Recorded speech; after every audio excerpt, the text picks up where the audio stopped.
ये बात साल 2015 की है।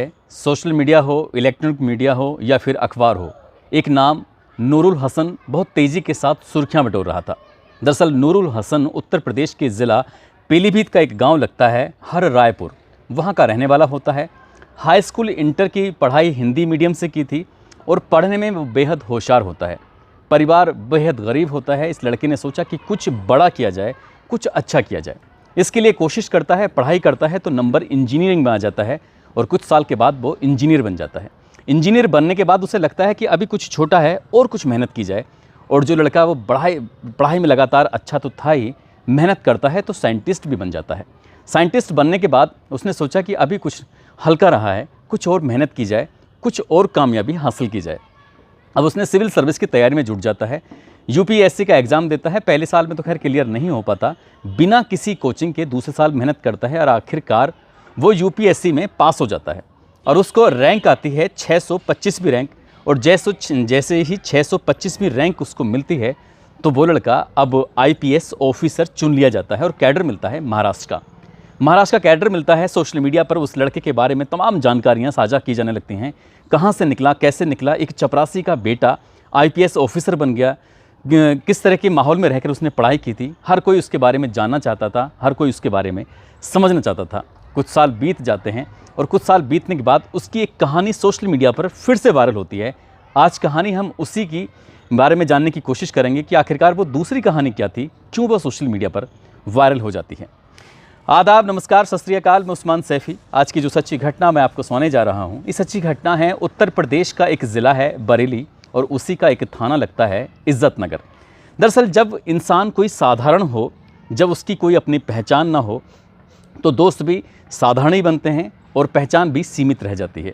लेकिन जैसे ही किसी इंसान की पहचान बड़ी हो जाए, लोग उसके नाम से जानने लगें, पहचानने लगें, जिसको सोशल मीडिया अगर आज के दौर में इसका नाम को हर कोई जानना चाहता हो तो और वो तरक्की पर तरक्की कर रहा हो तो कौन उससे दोस्ती ना करना चाहेगा।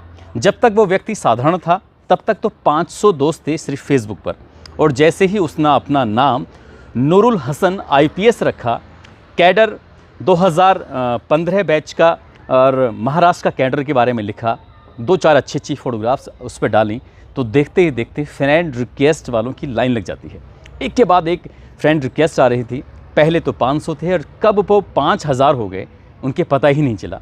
और देखते देखते अब उसने जो ऐसे निष्क्रिय फ्रेंड थे उन्हें आउट करना शुरू कर दिया। जो खूबसूरत चेहरे थे, जिनके हाव भाव अच्छे थे, जो पढ़े लिखे थे, अच्छे पहनने में कपड़े हों, देखने वाले में अच्छे हों, उनके चेहरे मोहरे देखने के बाद भी फ्रेंड रिक्वेस्ट को लगातार एक्सेप्ट करता रहा और निष्क्रिय दोस्तों को उस सूची से बाहर करता रहा। अब देखते ही देखते चाहे वो लगभग 5000 दोस्तों में 3000 लड़कियां थीं, वो भी ज़्यादातर अच्छे घरों की, बेहद पढ़ी लिखी, बेहद उच्च घरों से ताल्लुक़ रखने वाली। बात आगे बढ़ती है और बात आगे बढ़ने के बाद आईपीएस ऑफिसर होता है, तो इसलिए मुंबई से लेके अब दुनिया मतलब देश का ऐसा कोई हिस्सा नहीं था जहां से शादी के प्रस्ताव नहीं आ रहे थे। जब भी मौका मिलता था वो अपनी प्रोफाइल को लगातार चेक करता था, उनसे बातचीत करने की कोशिश करता था और जब किसी लड़की का मैसेज आता था तो उसको एक बार ज़रूर देखता था कि आखिरकार वो लड़की कौन है, कहाँ की रहने वाली है, उसका प्रोफाइल में क्या है, वो कितनी पढ़ी लिखी है, क्या क्या बातें वो शेयर करना चाहती है। धीरे धीरे करके न जाने कितनी लड़कियों से बातचीत का सिलसिला शुरू हो जाता है। दिन हो, रात हो, सुबह हो, शाम हो, खाना हो या फिर सोना हो, जब देखो तब मोबाइल हाथ में लगा रहता था और लड़कियों से बातचीत का सिलसिला लगातार बढ़ता चला जाता है। हाँ, तो तब हो जाती है जब लड़कियां अपने फ़ोटो भी शेयर करने लगीं और फ़ोटो शेयर करते हुए सोशल मीडिया पर यानी कि मैसेंजर पर लिखती थीं आई लव यू। इधर से जवाब जाता था आई लव यू टू। और कुछ लड़कियां तो ऐसी होती थीं कि कम कपड़े पहनकर वो किस करते हुए अपनी फ़ोटो शेयर कर दिया करती थीं। ऐसे ही करते करते वक्त आगे बढ़ना शुरू हो जाता है। वक्त आगे बढ़ रहा था, लड़कियों की लाइन लग रही थी। ज़्यादातर लड़कियां ये कहती थीं कि बस तुम मुझे अपनी ज़िंदगी का हिस्सा बना लो, मुझसे शादी कर लो, जैसा तुम कहोगे बिल्कुल वैसा ही होगा। इस तरह की जब बातें होती थीं तो बड़ा अच्छा सा लगता था। इधर अब सब कुछ ठीक चल रहा है। कई लड़कियां ऐसी होती थीं जो मैसेंजर पर लगातार बातचीत करने की कोशिश करती थीं। मैसेंजर यानी कि कॉल करने की कोशिश करती थी, जो फेसबुक का एक मैसेंजर होता है, उसी से ही वीडियो कॉल की भी अनुमति मिल सकती है। यानी कि हम अब एक दूसरे को देखकर भी बातचीत कर सकते हैं। ऐसे ही बातचीत का सिलसिला लगातार जारी था। लेकिन जब बात कॉल की आती थी, जब बात वीडियो कॉल की आती थी, तो ये अधिकारी महोदय साफ कह दिया करते थे कि मैं बिज़ी हूँ, इस टाइम बात नहीं कर सकता। एक दिन एक लड़की ने ज़िद पकड़ ली, उसने कहा कि मुझे तो हर हाल में आपसे वीडियो कॉल ही करनी है, अब चाहे कुछ भी हो जाए। यदि आपने वीडियो कॉल नहीं की तो फिर बात ख़राब हो जाएगी। इस अधिकारी ने साफ मना कर दिया कि भाई मेरे पास वक्त नहीं है, मैं इसलिए आपसे वीडियो कॉल पर बात नहीं कर सकता, ना ही कॉल पर बात कर सकता हूँ। चैटिंग करना है तो चैटिंग कर सकते हो।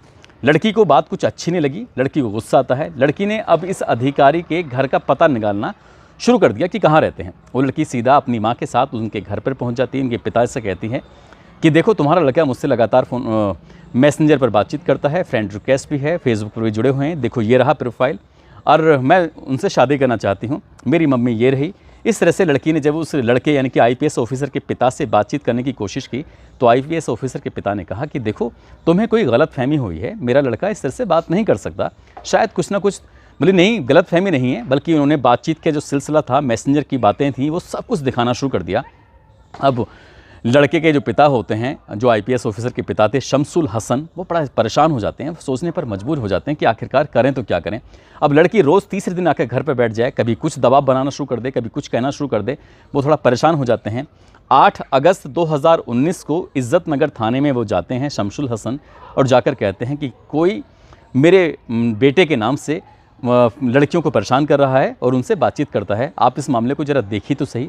अब जैसे ही इज्जत नगर थाने में पुलिस के पास ये बात पहुंचती है कि एक आईपीएस ऑफिसर के नाम पर इस तरह की बातें हो रही हैं, तो आईपीएस ऑफिसर से संपर्क किया जाता है कि सर क्या बात है, क्या तुम किसी से बातचीत करते हो, क्या तुम्हारी फेसबुक आईडी है? उन्होंने कहा कि हाँ है तो सही, लेकिन मेरी आईडी ये नहीं है, यानी कि उन्होंने खुद डिनाई किया कि ऐसा कुछ नहीं है।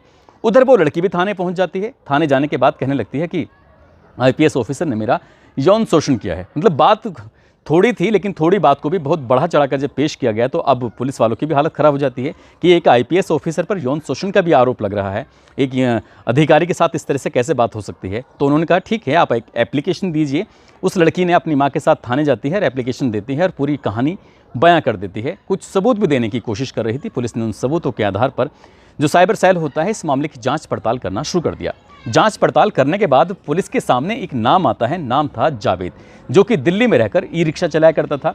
पुलिस यानी कि ये बरेली की पुलिस सीधा दिल्ली जाती है, उस व्यक्ति को जिसका नाम जावेद होता है उसको धरती है, उसको थाने लेके आती है। लाने के बाद उससे पूछताछ करती है। उससे पूछा जाता है कि भाई क्या बात है, तुमने ऐसा क्यों किया? तो उसने कहा कि साहब 500 लोग कुल थे मेरी फ्रेंड रिक्वेस्ट में और कोई बातचीत भी नहीं करता था, समझ नहीं आ रहा था कि क्या करूं। तभी उसने नूरुल हसन आईपीएस ऑफिसर के नाम पर एक फेक आईडी बनाता है और उसके बाद फिर लड़कियों की फ्रेंड रिक्वेस्ट आना शुरू हो जाती हैं। अब उसके सामने तो बहुत ढेरों मारी चॉइस थी और चॉइस में से वो जो खूबसूरत लड़कियां होती थी उनसे बातचीत करता था, उनसे कई बार वो न्यूड फोटोग्राफ्स भी मंगा लिया करता था।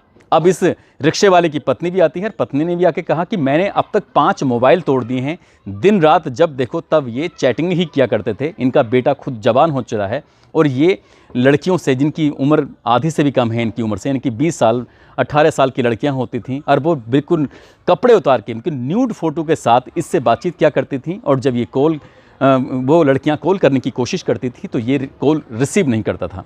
पुलिस ने पूरे सबूत जुटाए। सबूत जुटाने के बाद उस जावेद को गिरफ्तार किया। गिरफ्तार करने के बाद जेल भेज दिया। लेकिन जो लड़की थी, लड़की ने कहा कि पुलिस ने अपने अधिकारी को बचाने के लिए एक सीधे साधे जावेद नाम के व्यक्ति को, जो ई रिक्शा चलाता है दिल्ली के अंदर, उसको फंसा दिया है और अपने ऑफिसर को बचा रही है।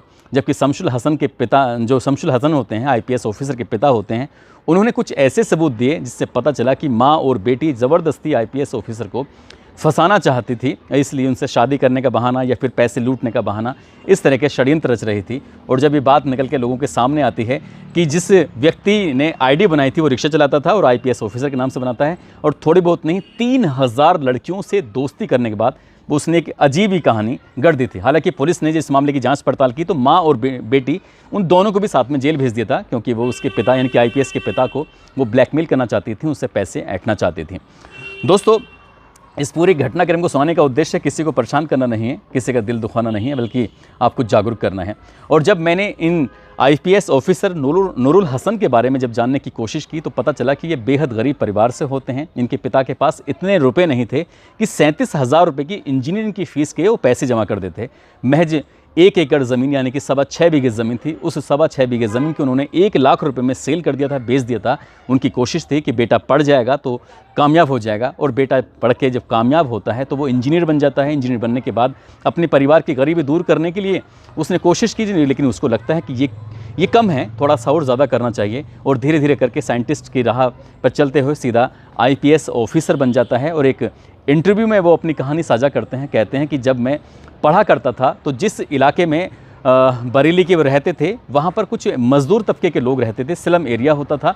वो बहुत तेज़ आवाज़ में DJ बजाया करते थे, तो मेरी माँ घर घर जाती थी, जाकर कहती थी कि मेरा बेटा पढ़ रहा है, थोड़ा सा साउंड हल्का कर लो ताकि मेरा बेटा पढ़ सके। लोग भी मदद किया करते थे, वो अपना साउंड कम कर लिया करते थे, और उसने वाकई चमत्कार कर दिया। उस लड़के ने कहा कि अगर आप गरीब हैं, कुछ भी हैं, और यदि आपने कुछ बनने की ठान ली है तो आप कभी भी नाकामयाब तो हो ही नहीं सकते। कामयाबी आपको हर हाल में मिलेगी। जब एक गरीब बच्चा पढ़कर IPS ऑफिसर बन सकता है तो किसी का भी बच्चा IPS नहीं, IAS कुछ भी बन सकता है। दोस्तों, जाते जाते राजन कुमार हैं, मुंबई के रहने वाले हैं, फिल्म एक्टर हैं और हमारे दोस्त हैं। आज इनका जन्मदिन है, यानी कि जन्मदिन तो इनका कल था, लेकिन मैं आज बोल रहा हूँ। इनको जन्मदिन की ढेरों सारी शुभकामनाएँ। साथ ही शहजादी हैं जो कि देवबंद की रहने वाली हैं। इनके जो हस्बैंड हैं मोनिस, उन्होंने अपील की थी इनकी पत्नी का नाम लिया जाए शहजादी का। उनको जन्मदिन की बहुत सारी शुभकामनाएं। साथ ही झारखंड के रहने वाले हैं अमित सागर, इनका भी आज जन्मदिन है। इनको भी जन्मदिन की ढेरों सारी शुभकामनाएं, बहुत बहुत मुबारकबाद। साथ ही कुछ लोगों ने नाम लेने की अपील की है, जिसमें सत्तार सिंह, मोहसिन खान, रशीद अहमद, हरीश टेलर, हसमुद्दीन, सैयद हासम, सज्जाद बोस, मुसीफ अंसारी, सद्दाम मलिक, विमलेश कुमार, जुबेर खान, हनुमान वर्मा, परविंदर कुमार, शकील खान, परवीन कुमार, अनु यादव, संजू शर्मा, नीतीश कुमार। आप सब लोग अपना ख्याल रखें, सुरक्षित रहें। जय हिंद, जय भारत।